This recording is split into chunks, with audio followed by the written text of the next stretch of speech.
დიდ თოვლობისგან მოწვეულ პრობლემებს ებრძვიან მაღალმთიან აჭარაში. ცხულოს, შუახევის, ქედის, ხელვაჩაურის მუნიციპალიტეტებში თოვლის საფარისგან საავტომობილო გზების გაწმენდის სამუშაოები ინტენსიურ რეჟიმში გრძელდება.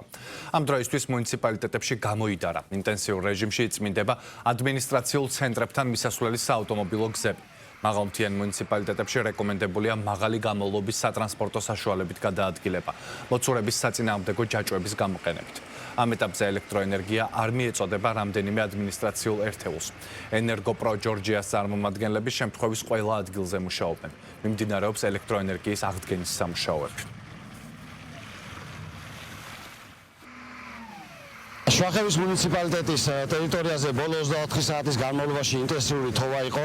დაბის ტერიტორიაზე ნახევარმეტრ საჭარბებს უკვე თოვლი, ხოლო მაღალი ზონის სოფლებში უკვე მეტნახევარს გადააჭარბა. ბუნებრივი არის გამოწვევები გზებზე, არის გამოწვევები ასევე შუქთან დაკავშირებით. საკოორდინაციო შტაბი 24 საათის განმავლობაში უწყლოდ რეჟიმში აგრძელებს მუშაობას ყველა უწყებასთან ერთად.